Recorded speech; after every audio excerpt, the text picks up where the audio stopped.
Guys, south Andaman চ্যানেলের পক্ষ থেকে সবাইকে গুড মর্নিং জানাচ্ছি। আমি এখন নীলের দিকে যাচ্ছি। এই যে আমার ব্যাগ, সব জামা কাপড় প্যাক করেছি,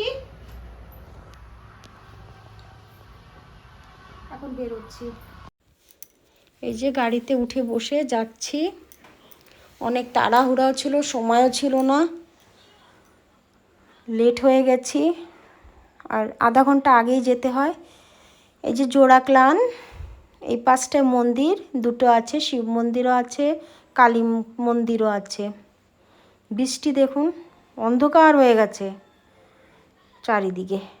এক মনে চাচ্ছিল যে বাড়ি চলে যাই, আবার ওদের মুখ দেখে বাচ্চাদের যে ওরা ছুটিতে কোথাও যায়নি ঘুরতে, যার জন্যই আবার এক মনে বলল যে যখন বেরিয়ে গেছি ঘুরেই আসি। এই যে বোটে চড়ে গেছি। বোটের নাম বারাটাং বোট। প্যাসেঞ্জার ছিলই না, মানে অল্প ছিল। আমার পাশে 2-4 জন ছিল লোক, বেশি ছিল না। আর বোটটায় সুবিধা আছে কি, এসি 3-3টা, তারপরে ফ্যান রয়েছে, মানে গরমের কোনো ভাব নেই। এই যে ভিউ নীলের, নীল আইল্যান্ডের নাম এখন শহীদ দ্বীপ রেখেছে, কিন্তু আমরা নীলে পরিচিত, মানে নীলই বলি আইল্যান্ডটাকে। ছোট একটু আইল্যান্ড, চারিদিকে জল। এই যে সবাই ওয়েট করছি ট্যাচ করার, যে কখন ট্যাচ করবে বোটটা। এখনও ট্যাচ হয়নি। এটা আমার রাইট সাইডের ভিউ।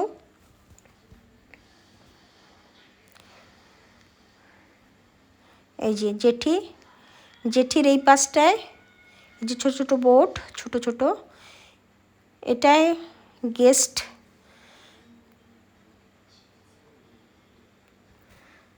এখন তো নেই, এতে করেই গেস্ট যায় কোরালস বাগেরা দেখতে। আর জেঠিটা অনেকটা লম্বা, প্রায় 200 মিটারের হবে। যে চলে আসছি গেস্ট হাউসে। এই গেস্ট হাউসটা হলো APWD ডিপার্টমেন্টের। এখানে ঢোকার পরে জানলাম যেখানে খাওয়া দাওয়ার কোনো ব্যবস্থা নেই।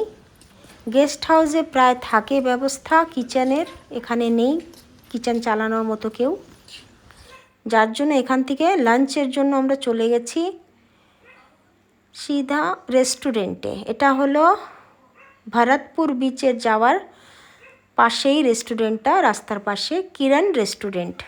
এখানে চারিদিকে নারকেল গাছ।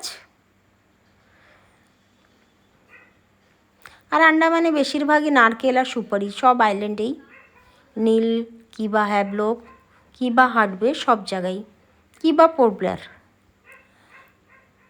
এই দেখুন ছোট ছোট দোকান ভরতপুর বিচের। এই যে তারপরে চলে আসছি সন্ধ্যার পরে, বৃষ্টি ছিল প্রচণ্ড, তাও ভাবলাম যে ঘুরে নিই বাজারটা।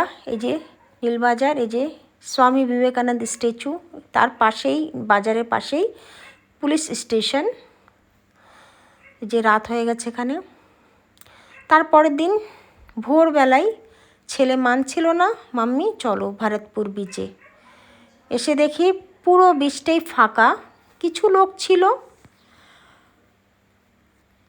তারা একটু ভিতরে ছিল, আর আমরা এই সাইডটা ছিলাম। এই দেখুন এই যে ছোট ছোট রেস্টুরেন্ট আছে, এখানে সব সুবিধা আছে, ব্রেকফাস্ট বলুন, লাঞ্চ বলুন, সব কিছু সুবিধা। ওই দেখুন কিছু লোক, আর ছিল ডগি আর পাখি ছিল এখানটায়। সুন্দর, সকালবেলাটা অনেক ভালো লাগে, একদম ফাঁকা, চারিদিক ফাঁকা। আর এখানটায় বড় বড় ঝাউ গাছ, তারপরে কেওড়া গাছও আছে এখানে। এটা ঝাউ গাছ, এই পাশে এই যে এগুলি সব ঝাউ গাছ।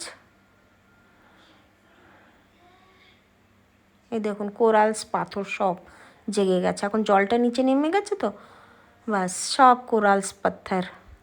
এই দেখুন বসে রয়েছি, পাশে ডগি।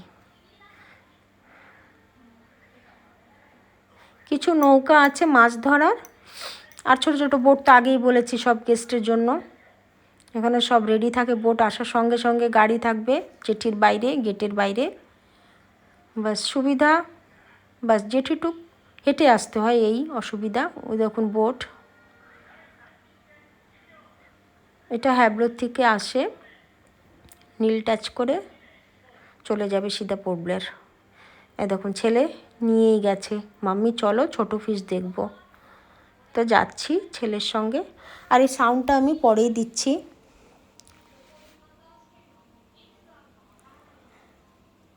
ও দেখুন কোরালস পাথরের উপরে গিয়ে দাঁড়াবে, ওখানে দাঁড়িয়ে জলে দেখবে ফিশ আছে কি না। তারপরে এখান থেকে ঘুরে লাঞ্চের জন্য চলে আসছি একটা গেস্ট হাউস, IPNTর গেস্ট হাউস এটা। এই দেখুন প্লান্ট সব সুন্দর সাজিয়ে গুছিয়ে রেখেছে। এখানে সোফা আছে রেস্ট করার জন্য, কিছু সিনারি রেখেছে আন্ডামানের ফটো করে।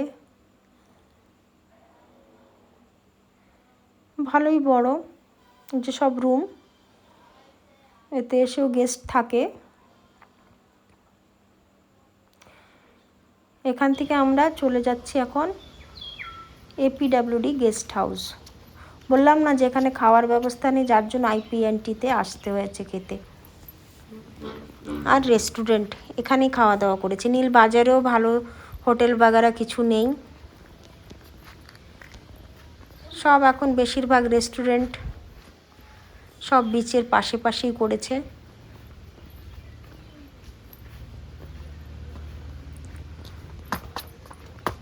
তারপরে আবার জল ভরে গেছে, দেখুন সেই বিচটাই সকালে যেটা দেখিয়েছি আপনাদেরকে।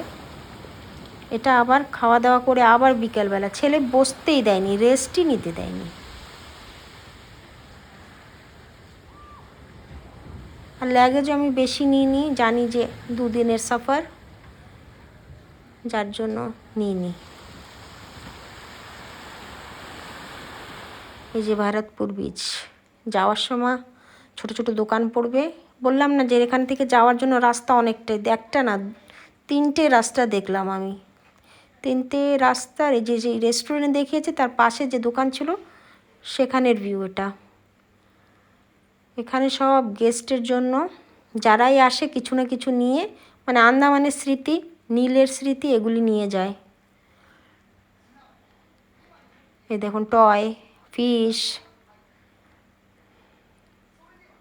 সিপ্পি, এসবই এখানে।